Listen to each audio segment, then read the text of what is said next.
Everybody be on standby, please. Randeep sir, you can start in 15 seconds. You please go ahead and then Chidambaram ji will begin. Give us a go ahead that you are ready to go live. After I read my first sentence, if there's any problem, let me know, Randeep. No problem, sir. We'll start recording. We are already recording. I think we are set to go, sir. You can start now. All right. You can start, sir. Thank you, sir. My friends in the media, good evening to all of you. I hope you're all well and safe. I have an opening statement to read, and then I will take a few questions. Randeep will also be present at the presser. Last evening, the Prime Minister announced an economic stimulus package to restart the stalled economy and stated that its size will be rupees 20 lakh crore. As expected, and as perhaps it was intended by the government, it grabbed the headline. The page, however, was blank. We were promised that the details of the fiscal stimulus package would be announced by the Finance Minister over the next few days, beginning today. It is therefore with great expectations that I listened to the Finance Minister at 4 p.m. today. What did the Finance Minister tell us?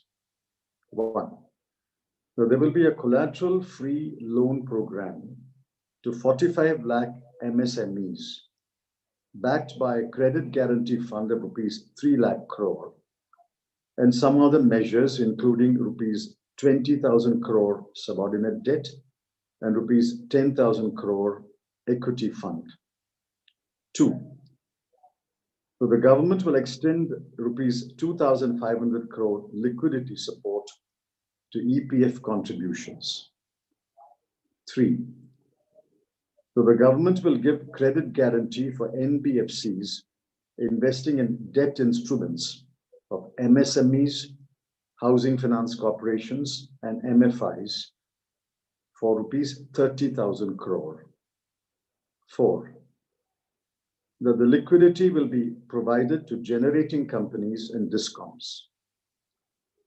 Five, the time will be extended by 6 months for government contracts. Six, that the TDS rate will be reduced up to 31st March 2021. This involves rupees 50,000 crore, and tax refunds to all will be expedited. These are liquidity related and regulatory measures. I wish to keep my opening comments brief and focused. Let me first point out that there is nothing, absolutely nothing, in what the Finance Minister said today for the lakhs of poor, hungry, and devastated migrant workers who have walked, and many thousands are still walking back to their home states. This is a cruel blow dealt to those who toil every day. There is also nothing, absolutely nothing, by way of cash transfer to the bottom half of the population, 13 crore families who've been pushed into destitution. Only yesterday, Professor Thomas Piketty pleaded for cash transfers to the poor. The Finance Minister announced some support measures for MSMEs. Although my comment is, the measures were skewed in favor of the larger MSMEs, about 45 lakh MSMEs. I think the bulk of the 6.3 crore MSMEs were left high and dry. We welcome the offer of subordinate debt, rupees 20,000 crore, and equity corpus fund. Just a moment. Oh,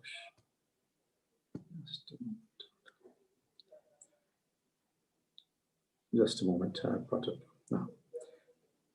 Yeah, we welcome the offer of subordinate debt rupees 20,000 crore, an equity corpus fund of rupees 10,000 crore, but we will await the terms and conditions. The devil is in the detail. On the credit guarantee fund, it is not the entire fund that would be actually spent. The expenditure will be limited to the extent of NPAs in the outstanding guaranteed credit to MSMEs. Assuming an NPA level of 20 to 50%, the actual expenditure over the period of the loans, which may be years, will be a maximum of rupees 3 lakh crore. We will also count the rupees 30,000 crore credit guarantee to NBFCs. We will therefore include rupees 3,60,000 crore in the rupee 20 lakh crore package. I refrain from commenting on liquidity related measures. Such measures do not amount to fiscal measures of support, and nowhere in the world are they included or counted in a fiscal stimulus package. Where is the rest of the rupees 16.4 lakh crore? The government is a prisoner of its own ignorance and fears. The government must spend more, but it is not willing to do so. The government must borrow more, but it is not willing to do so. The government must allow states to borrow more and spend more, but it is not willing to do so. Except for the modest MSME package, we are disappointed with today's announcements. Randeep? Thank you sir. दोस्तों, जो आदरणीय Shri P Chidambaram जी ने कहा, बहुत संक्षिप्त में उसका व्याख्यान मैं हिंदी में करूंगा. कल प्रधानमंत्री जी ने 20 लाख करोड़ का आर्थिक पैकेज देश को देने की घोषणा की. प्रधानमंत्री जी ने देश को हेडलाइन तो दी, पर मदद की हेल्पलाइन का आज तक देश को और देशवासियों को इंतजार है. आज देश की वित्त मंत्री माननीय निर्मला सीतारमण जी ने जो पैकेज की घोषणा की, लिक्विडिटी इन्फ्यूजन पैकेज की, उसकी तफसील आदरणीय पी चिदम्बरम साहब ने आपको बताई. पर उसके 6 महत्वपूर्ण पहलू हैं जिसने देश को घोर तरीके से आज निराश किया है. पहला, वो लाखों देशवासी, इस देश के राष्ट्र निर्माता मजदूर, हमारे श्रमिक भाई बहन, हमारे प्रवासी मजदूर, जो हजारों किलोमीटर की यात्रा कर पैदल घर वापसी को मजबूर हैं, उनके हाथ प्रधानमंत्री श्री नरेंद्र मोदी व वित्त मंत्री जी ने फिर खाली छोड़ दिए. न उनके खातों में सीधा पैसा देने की घोषणा हुई, न उनके घर वापसी का खर्चा वहन करने की घोषणा हुई, और न उन और उनके परिवारों तक राशन पहुंचाने की व्यवस्था की कोई घोषणा हुई. और इस देश का राष्ट्र निर्माता मजदूर आज अपने आप को ठगा हुआ पाता है जब वो नंगे पांव परिवार के साथ सड़क पर चल, पांव में घाव लिए, राहत की उम्मीद लिए सरकार की ओर देखता हुआ जा रहा था, पर प्रधानमंत्री जी और वित्त मंत्री जी ने उसे कुछ नहीं दिया. यही हाल देश के अन्नदाता किसान का हुआ. एक तरफ बेमौसमी बारिश की मार से फसल नष्ट हो गई और दूसरी तरफ न्यूनतम समर्थन मूल्य मिल नहीं रहा. उत्तर प्रदेश, मध्य प्रदेश, छत्तीसगढ़, राजस्थान, पंजाब, हरियाणा, महाराष्ट्र, हर किसान की एक ही कहानी है. पर उस किसान के लिए भी आज के राहत पैकेज के अंदर एक फूटी कोड़ी न मिल पाई. यही नहीं, जो 13 करोड़ देश के सबसे गरीब लोग हैं, प्रोफेसर पिकेटी, जिनकी चर्चा आदरणीय चिदम्बरम साहब ने की और कहा कि सबसे पहली प्राथमिकता देश की आज उनके खाते और जेब के अंदर पैसा पहुंचाना था, वो 13 करोड़ गरीब भी देश के प्रधानमंत्री और वित्त मंत्री की ओर देखते रह गए और एक फूटी कोड़ी भारत सरकार के राजकोष से उनके खाते में नहीं पहुंच पाई. हमारे जो सूक्ष्म, मध्यम और लघु उद्योग हैं, उनकी संख्या लगभग 6 करोड़ 30 लाख है. 45 लाख छोटे उद्योगों को जो राहत दी गई, उसका तो स्वागत किया है चिदम्बरम साहब ने और कांग्रेस पार्टी ने, पर 6 करोड़ 30 लाख में से क्या केवल 45 लाख एमएसएमईज यानी छोटे, लघु और मध्यम उद्योगों को राहत देने से काम चल पाएगा? और बाकी उद्योगों का क्या होगा, और उन 11 करोड़ लोगों का क्या होगा जिनकी तनख्वाह अब 2 से 3 महीने से नहीं मिली, क्योंकि इस राहत पैकेज में उन 11 करोड़ कर्मियों की चर्चा तक नहीं की गई। अगली बात जो आदरणीय चिदम्बरम साहब ने कही पार्टी की ओर से कि ये पूरी घोषणा लिक्विडिटी मेजर्स तो हैं, यानी कर्जा देने की एक लाइन तो आपने दी, पर फिस्कल स्टिमुलस कहां है, यानी जनता की जेब में पैसा डालने का प्रावधान कहां है। इस पूरे पैकेज में आम जनमानस या छोटी इकाइयों को सीधा 1 रुपया हासिल नहीं होगा, तो ऐसे में उनको गति और प्रगति कैसे प्रदान हो पाएगी। देश गति और प्रगति पैकेज की इंतजार में था।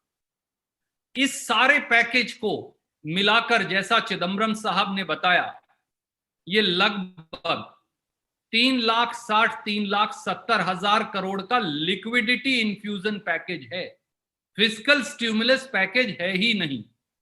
तो बाकी का 16,30,000 करोड़ रुपया 20 लाख करोड़ के आर्थिक पैकेज में से कहां है, इसका कोई जवाब नहीं दिया गया।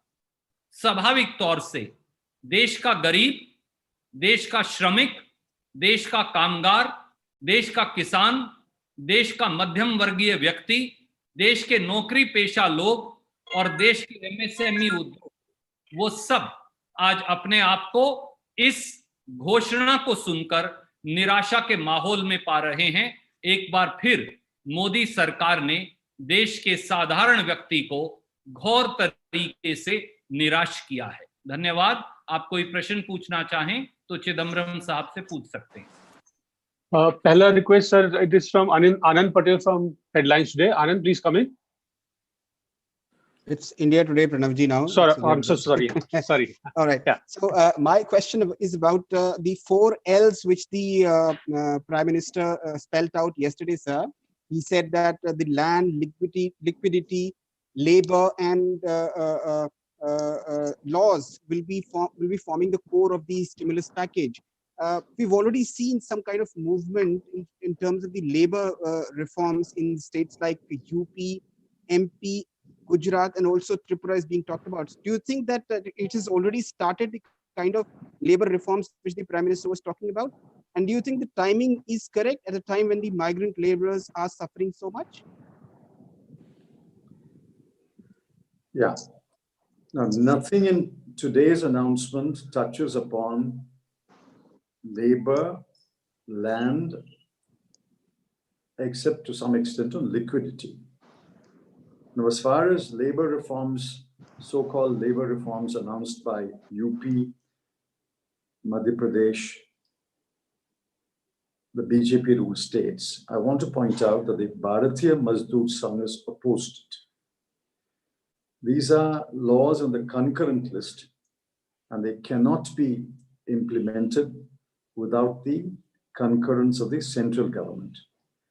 There is no clarity yet whether the central government will approve the amendments proposed by these BJP-ruled states. Besides, drastic changes in labor laws that have existed since, say, 1948 or so, ought not to be done in a crisis situation. They should be done when normalcy returns after consulting all stakeholders, particularly the trade unions, as well as the unorganized sector. This is the wrong time to do it. This is the wrong precedent set by the BJP states. But I will reserve my final comment until I know what the central government intends to do. These are not effective today. As far as land is concerned, and as far as laws are concerned, the finance minister said nothing about land or laws. She only mentioned 1 or 2 items relating to liquidity, but as Randeep pointed out, and I pointed out in my opening statement, liquidity support measures are never counted in a fiscal stimulus package. Liquidity measures operate on the supply side. Fiscal measures operate on the demand side. At the moment, the problem is the demand side, and the only way the demand side can be addressed is by putting money in the hands of the poor and the deprived. Thank you, sir. Sunil wants to ask. Sunil Prabhu from NDTV, please come in. Good evening, sir. I just wanted to check with you on the fiscal deficit, where, because you have been, fiscal discipliner in your terms as finance minister, the government now is with its extra upon 5 fiscal rough estimates. Do you kind of fiscal, or should this? Your audio is not continuous. Sunil, we can't hear you. Perhaps you should try again. Yeah. I heard the Sandeep? first part. Okay, sir. Yeah. So do you think the fiscal deficit should be given a go by? I think so. This is not a time to worry too much about the fiscal deficit. The additional borrowing that the government announced on May 8 will anyway take the fiscal deficit to about 5.3 or 5.4%, assuming that the GDP remains constant. The GDP will decline, and therefore the fiscal deficit will even go up. And if the fiscal deficit reaches a point where it becomes worrying for other reasons, the answer is to monetize part of the fiscal deficit. These have been recommended by a number of eminent economists, and the Congress party supports more borrowing, both by center and states, not to be prisoner of the fiscal deficit, and to take as a last resort, recourse to monetizing part of the fiscal deficit. Even a most conservative central banker like Dr. Rangarajan has supported monetizing a part of the fiscal deficit. Thank you, sir. अगला सवाल मोहित Dubey news nation से पूछना चाहते हैं. मोहित पूछिए. Mr. Chidambaram, good evening. Good evening. Sir, मेरा question ये है कि मोदी गवर्नमेंट ने 20 लाख करोड़ का पैकेज ऐलान किया, बट आप खुश नहीं है, यू आर नॉट हैप्पी. मेरा क्वेश्चन ये है कि अगर आप वित्त मंत्री होते तो इस कोरोना क्राइसिस में, महामारी में, क्या आप सबसे पहले कदम उठाते ताकि लोगों को राहत मिलता? See, these are hypothetical questions, but we've already explained what needs to be done. The first thing that needs to be done is to put money in the hands of every family in the bottom half of the population. At 5,000 rupees a family, it will cost you 65,000 crore. At 7,500 rupees per family, it will cost you 97,500 crore. Less than a lakh crore. That is the first thing you should do. Many migrant workers' families will be covered under this, but those who are not covered must find another way to put money in their hands. That is the first thing that should be done. You don't do that, and you allow migrants to be pushed into indebtedness and now destitution, now devastation. They're walking back to their homes without food, without money, without a job, without hope. And what do they say? We'd rather go home and die rather than die here. That is the first thing we should do. The second is sectorally, underline, sectorally address the issue and provide fiscal support. What does airline industry require? What does automobile industry require? What do MSMEs require? What does the leather industry require? What do exports require? Sectorally, the problems are different. Sectorally, the needs are different. We would address, a Congress government will address it sectorally and come up with sector-specific proposals. Anyway, we could go on, but that's really not the point. We are really commenting on the finance minister's statement, not outlining our program.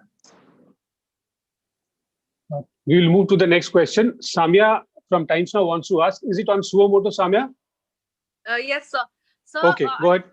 ask about what do you think is any benefit for the middle class by and large, because what we are hearing as responses coming out after listening to the finance minister is that the middle class feels entrapped, saying there is not much of a relief for them, sir. How do you read the finance minister's statement vis-a-vis from the point of view of the middle class?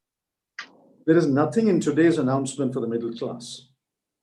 I assume when you say middle class, you are referring to the tax-paying middle class as well as the non-tax-paying middle class, which means people who have an income of about, say, 2.5, 3 lakhs a year to about 10 lakhs a year. Now, for them, there's nothing. TDS has been reduced, but that's only a deferment of tax liability. It's a liquidity measure. It's not a fiscal measure. The date of filing has been extended. That is a regulatory measure. So apart from a couple of liquidity measures and regulatory measures, there is no fiscal support for the middle class. And I'm not surprised when the government is not willing to lend fiscal financial support to the poorest classes, including the migrant workers. How do you expect this government to provide fiscal financial support to the middle class? They have forgotten the poorest classes completely, and they are on the way to forgetting the middle class also. Thank you, sir. We'll move to the next one. Raman from News 24. Raman ji, पूछिए. Sir, आज कल prime minister ने अपने देश के नाम संबोधन में बार बार ये कहा कि आत्मनिर्भर भारत, मतलब भारत अपने पैरों पर कैसे खड़े हो. आज की प्रेस कॉन्फ्रेंस में भी आत्मनिर्भर भारत का जिक्र किया निर्मला सीतारमण ने. लेकिन जो माइग्रेंट लेबरर्स हैं या जो किसान हैं, उनको बिना मदद किए हुए क्या ये संभव है? I understand the question to mean, what is your comment on this Atma self-reliance? Now, nobody opposes self-reliance, but a self-reliant nation, a self-reliant economy will depend upon whether their farmers are reasonably self-reliant and self-sufficient, whether the working class is reasonably self-reliant and self-sufficient. Today, what we see before us is the farmers have been left to fend for themselves, as Randeep pointed out. Farmers across many states have lost their produce for many reasons. Procurement is slow. Procurement price is not being given to everyone. On some pretext or other, deductions are made. And the cost of inputs is not being reduced. Cost of fertilizer, pesticide, electricity not being reduced. And the farmers have been left to fend for themselves. The PM Kisan applies only to 8.2 crore landlord farmers. The tenant farmers and the landless agricultural laborers of the farm have been left to fend for themselves. And I won't repeat myself, the working class, especially the poorest working class, has been left to fend for itself. If these sections, which make up about 60% or 65% of India's population, are not reasonably self-reliant and self-sufficient, what is the use of this slogan and what is the use of this hashtag? These are publicity-oriented measures. How many hashtags has this government come up with in the last 6 years? You count them, it'll probably run to hundreds. This hashtag also will be forgotten in a couple of months, and there will be a new hashtag. Thank you, sir. Sandeep Fukan from The Hindu wants to ask a question. Sandeep, please come in. Am I audible, sir? Yes, go ahead. Yeah, good evening. I just wanted to know, what is your take on these measures? Will they create demand? Do you think that you said that you will refrain from commenting on liquidity measures, but some would say that that will go a long way in terms of creating demand. Do you think that these measures are good enough to create demand in the immediate run? I have not heard of anyone arguing that liquidity measures will operate on the demand side. Fiscal measures operate on the demand side, liquidity measures operate on the supply side. We could go into the liquidity measures of RBI. What is the net result? The net result is outstanding credit on March 27 and outstanding credit today. It is declined by 1 lakh crore. And of the additional liquidity infused by RBI, the banks have parked back in the RBI almost 8.14 lakh crore today. The liquidity measures don't operate on the demand side. If there is demand, then the supply side will come into play. There is no demand today.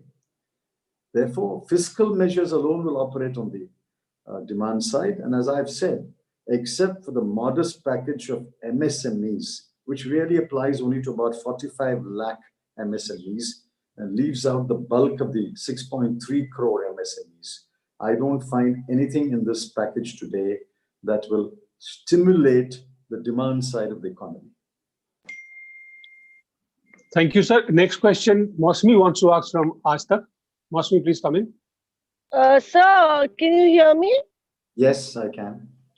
Right, sir. Sir, I wanted to ask you a question which is a part of the larger global debate that is raging as far as lives versus livelihood is concerned. So how much of opening of the economy is worth one life saved? Because is the government really going into an unknown territory with the people just reduced to a laboratory where the experimentation is going on vis-a-vis the risk that they're putting the public to? You see, this binary is wrong. And I want you to kindly disabuse yourself. There is a contradiction between the goals of life and the goals of livelihood. Both are intertwined. There cannot be life without livelihood. There cannot be livelihood without life. We must protect lives. We have taken a number of measures to expand our medical and health infrastructure. And we have kept the fatality ratio pretty low, about 3.3%. 3.3 is bad, but compared to the other countries, it's a reasonable achievement. Those who are ill or those who are infected will be treated. And I sincerely hope that lives will not be lost. But in the meanwhile, millions of people have been reduced to destitution. You saw pregnant women, children, disabled people walking miles and kilometers to their homes without food, without water, without medicine, without milk for their children, children bawling. And they say, if we are going to die, let's die here. Let's die in our homes. There is no contradiction between life and livelihood. Government says it needed time to prepare the medical and health infrastructure. They have had now 29 plus 17 plus another 14 days on May 17. That is enough. Now they have to modulate the zoning and the restrictions and the relaxations. And after modulating it, they have to start economic life again. People have to live. People have to earn a livelihood. And that is what I think the Prime Minister hinted.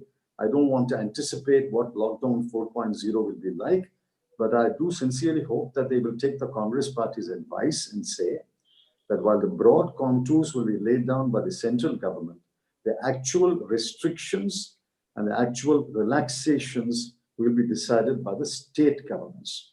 And economic life has to start. Thank you, sir. Sir, I have got a couple of requests sent in, sir. This is from Business Standard. Archis wants to know, it's a two-part question. He begins by asking, is the government endangering capital and debt market by putting most of the burden of the package on them? And does the arithmetic of rupees 20 lakh crore add up? It seems the package might not even amount to rupees 12 lakh crore. Your comment, sir. My calculation is, as of today, the package adds up in a generous estimate to about 3.4 lakh or 3.5 lakh crore. I'm taking a very generous estimate, counting the entire MSME package as if it is an outgo. But unless I see money transferred to the poor, unless I see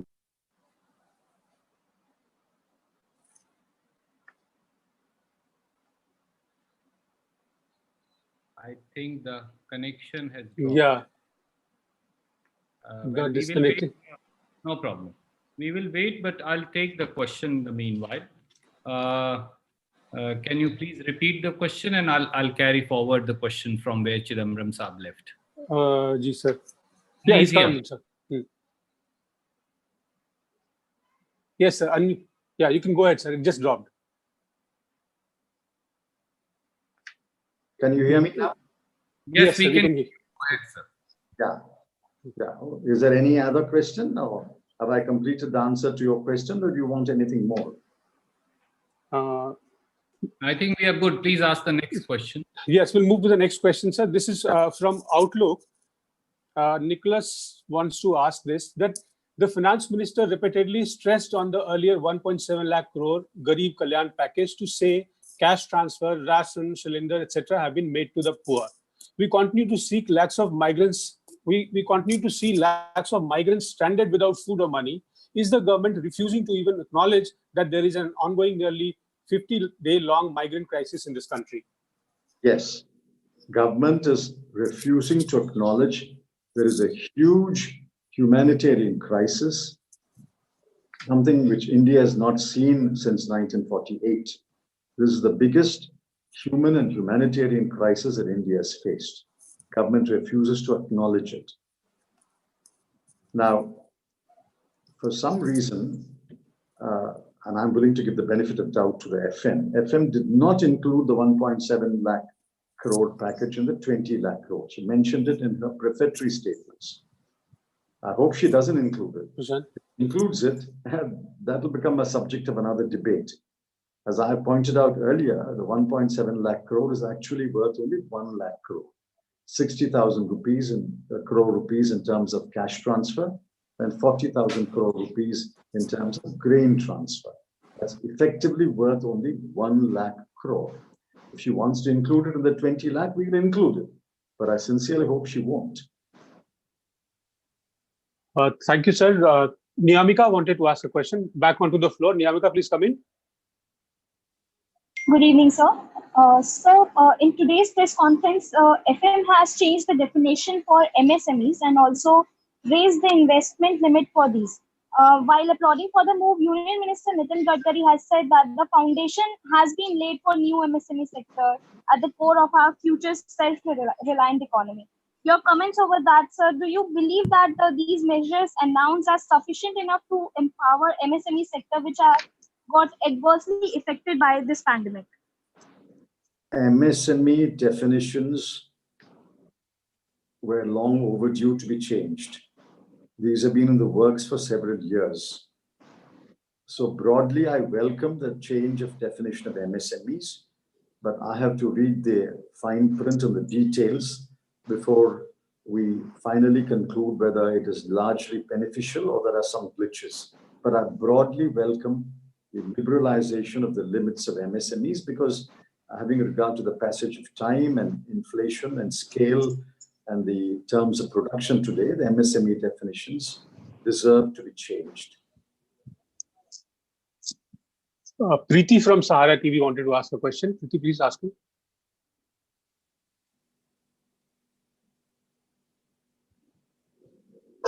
Preeti, are you there? Hello, Meenakshi. am I audible, sir?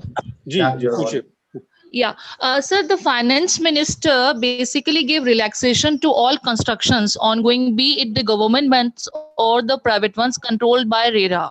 How do you see this? Because there is no relaxation for the middle class people who are basically paying the EMIs of the loans. And so far the relaxation they have received is till June 30th only. And basically that will be extended later on. So how do you see this, the relaxation for 6 months for all the projects? Well, there are two different issues. The contractor's work has been suspended or stopped. Therefore, there's no harm in extending all contracts by 6 months. Anyway, they have to be extended. If 3 or 4 months are lost, they have to be extended. I think what the government is doing, that's what I understood what the FM said, that they're issuing an advisory that all government contracts will be automatically extended by 6 months. But in private contracts, I doubt whether an advisory is sufficient. I'm not even sure whether it is wise to interfere in private contracts. That should be left to negotiations between the contracting parties. But if you want to interfere in private contracts, you can't do it by an advisory. You can do it only by legislation. But as far as government contracts is concerned, as one contracting party, namely the government organization, is willing to extend the contract by 6 months, so be it. I don't find anything wrong there. Thank you, sir. Meenakshi from Sanmarg wants to ask a question. Meenakshi. Sir, Namaskar, Meenakshi Bhattacharya from Sanmarg, Kolkata. Sir, our senior citizen of our country, they are the pillar of our country. In Prime Minister and FM's address, there is nowhere address to the senior citizen at all. Rather, their DA also from pension card deducted, their rate of interest from savings also deducted, and they are not, most of them, a lot of them are not getting rent also to survive themselves. So what is your reaction? The Congress party has already reacted and said that we totally disapprove of the reduction of deficit rates, reduction of interest rates on PPF, etc., etc. This is a hard blow in difficult times. Even in normal times, to take a decision of this kind requires great deliberation and consultation. You certainly can't do all these things in difficult times, hitting at the stomach, hitting at the belly of the vulnerable citizens, and senior citizens are perhaps the most vulnerable. We have totally disapproved of these reductions. Pranav, can we wind up now? Yeah, sir. I think Rahul Mishra is the last question that he's requesting. Okay. Thank you. Rahul. Thanks, Unmute yourself. Sir. It's unmute. Yes. In the past month or so, following the Congress, I have got a point here that Congress party has time and again asked the government to energize the institutions built in the past 20 years to help fight this COVID. To name few are the Narega, Food for All. Even today, there was a call for to rope in Shiksha Mitra, Asha Behne, Anganwadi programs. Do you think government is giving any heed to this advice, or they are just ignoring what you are saying, that these are the institutions that can actually play a very critical role at the time? These institutions can play a critical role. It is because these institutions are operative and working that you have some successful examples in the battle against COVID in Kerala. But these institutions are all under the domain of these state governments, and state governments are bankrupt today. The central government doesn't give them grants and aid. It delays the GST share. It doesn't allow them to borrow more. They have cut wages for their employees. They have frozen the DA and the DNS relief. They are practically broke. And when Chief Minister after Chief Minister pleads with the Prime Minister, give us money, the Prime Minister doesn't respond. He didn't respond yesterday to that call. The Finance Minister didn't say a word about it today. And I pointed out in my opening statement, you must allow states to borrow more. You must allow states to spend more, for which they must borrow more. They have reached the limit of 3% in the FRBM. It has to be relaxed at least to 4 and maybe 4.5%. 4% up to relaxation up to 4% will allow the states altogether to borrow an additional 2 lakh crore. That will go a long way to, say, energize the Maganrega program. For example, I know while Maganrega is allowed under the MHA's notification, there's no Maganrega work in practically any district of the country. I know in Tamil Nadu, there's no Maganrega work in my own district. So I think it's important that the states are financially empowered. They're allowed to borrow more. They're allowed to spend more. They have taken over the leadership of the battle against COVID.